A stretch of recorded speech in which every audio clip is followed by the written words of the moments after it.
মানবজাতি গঠনে শিক্ষা ও সহায়ক শিক্ষার ভূমিকা পর্ব 131। কোরআন পড়েও কেন কোরআন থেকে প্রকৃত শিক্ষা না পেয়ে হাদিস বা মিথ্যা হাদিস রচনা করে মানুষকে বিভ্রান্ত করছেন। প্রিয় মানবজাতি, সালামুন আলাইকুম রহমতুল্লাহ।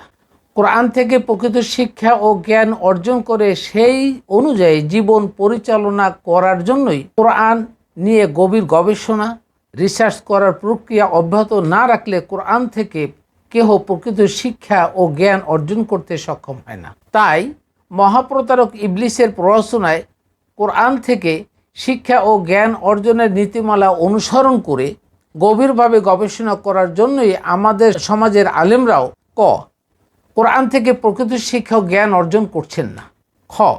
কোরআন সঠিকভাবে না বুঝে ভুল ও অপেক্ষা করে চলছেন এবং আকাবিদের অনুসরণ করছেন। ওয়াজ নসিহত ও মসজিদের বয়ানের মাধ্যমে কোরআন না বুঝে যাচাই বাছাই না করে মূলত হাদিসের মাধ্যমে সাধারণ মানুষকে প্রতিনিয়ত পথভ্রষ্ট করে যাচ্ছেন। শুধু তাই নয়, তারা নিজেরাও কোরআন নিয়ে গবেষণা করে না, বরং আমরা যারা কোরআন নিয়ে গবেষণা করি তাদেরকেও নিরুৎসাহিত করছেন। হাদিস এর মাধ্যমে অপব্যাখ্যা করে সমালোচনা করছেন। কোরআনের স্পষ্ট দলিলের ভিত্তিতে কিছু নমুনা এখানে তুলে ধরছি। 1. আল্লাহর আদেশ অমান্য করে ইবলিস কিভাবে কাফির হিসাবে সাব্যস্ত হলো। আউযু বিল্লাহি মিনাশ শাইতানির রাজিম। বিসমিল্লাহির রহমানির রহিম। আল্লাহ বললেন সূরা আল বাকারা আয়াত নং 34, ওয়াইয কুন্না লিল মালাইকাতি ইসজুদু লিআদম ফাসাজাদু ইল্লা ইবলিস আবা ওয়াস্তাকবারা ওয়া কানা মিনাল কাফিরিন। আর যখন আমরা ফেরেশতাদের বললাম তোমরা আদমকে সম্মান করো বা সিজদা করো, তখন ইবলিস ছাড়া সবাই সিজদা করলো বা সম্মান করলো। সে ইবলিস অহংকার করলো ও অমান্য করলো, আর ফলস্বরূপ সে কাফিরদের অন্তর্ভুক্ত হলো। ব্যাখ্যা: আবা ওয়াস্তাকবারা ওয়া কানা মিনাল কাফিরিন। ইবলিস আল্লাহর আদেশের বিরুদ্ধে অহংকার করলো এবং অমান্য করলো, বিধায় তাকে কাফির হিসাবে অন্তর্ভুক্ত করা হলো। তাহলে এখান থেকে আমরা কি শিক্ষা নিতে পারি না যে কোনো মানুষ যদি আল্লাহর আদেশের বিরুদ্ধে অহংকার করে এবং আদেশ অমান্য করে তাহলে তারাও কাফির হিসাবে পরিগণিত হবে? সুতরাং আল্লাহর আদেশের বিরুদ্ধে অহংকার এবং অমান্য করে এখনও যারা নিজেদের কাফির হিসাবে পরিগণিত না করে অথবা মনে না করে মুমিন বা মুসলিম হিসাবে দাবি করেন, তারা নিশ্চয়ই কোরআন অধ্যয়ন ও গবেষণা করে সঠিক তথ্য বুঝতে পারেননি।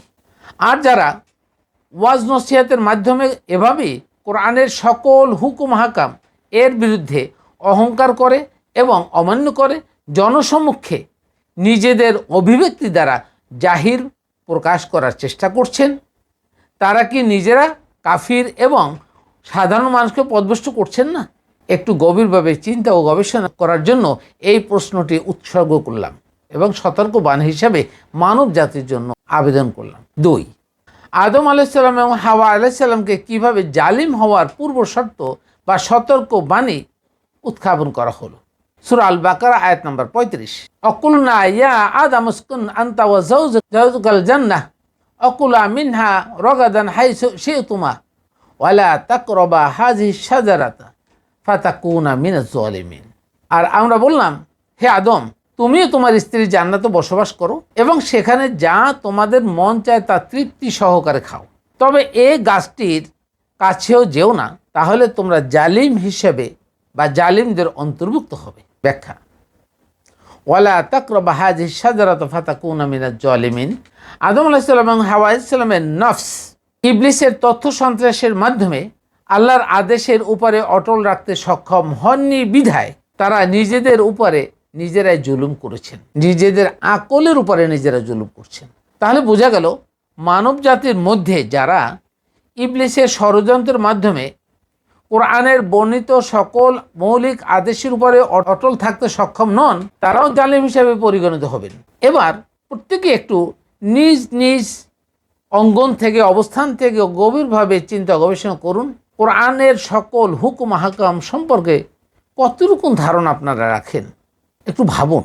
কোরআনের মাধ্যমে আল্লাহর দিতে চাওয়া শিক্ষা ও হেদায়েতের পথ না বুঝে যারা শুধুমাত্র দোয়ার মাধ্যমে নেক সবের আশা করেন এবং অন্যদেরকেও সেই পরামর্শ দেন, তারা কি জালিম হিসাবে পরিগণিত হবেন না? আর এভাবে যারা গভীরভাবে চিন্তা গবেষণা করলেন বা করেন, আশা করি বেশিরভাগ লোক বুঝতে পারবেন এবং মানব জাতির মধ্যে খুব স্বল্প সংখ্যক লোকই মুমিনদের মধ্যেও খুব নগণ্য সংখ্যক মুসলিম হিসেবে পরিগণিত হয়। আর এভাবে যদি গভীরভাবে চিন্তা ও গবেষণা করে বুঝতে পারেন, আশা করি মানব জাতির মধ্যে, আর এভাবেই যে মানব জাতির মধ্যে খুব স্বল্প সংখ্যক লোকই মুমিন এবং মুমিনদের অন্তর্ভুক্ত, খুব কম সংখ্যক লোকই মুসলিম হবেন বা মুসলিম হিসেবে পরিগণিত। অথচ আমরা চিন্তা ও গবেষণা করি না বিধায় মনে করি আমরা বেশিরভাগ মুমিন এবং মুসলিম, নামে মুসলিম, কাজে নয়। তাছাড়া গোটা মানব জাতির মধ্যে প্রায় সকলেই ইবলিসের অপকৌশলের শিকার এবং ইবলিস বাস্তবায়ন করতে যাচ্ছে তার অঙ্গীকার। অতএব হে মানব জাতি, গভীরভাবে গবেষণা করে অর্জন করতে হবে কোরআনের জ্ঞান, নিতে হবে ইবলিসের অঙ্গীকারের বিরুদ্ধে প্রতিরোধ এবং প্রতিকার। Ahmed Jafar, research on Islam.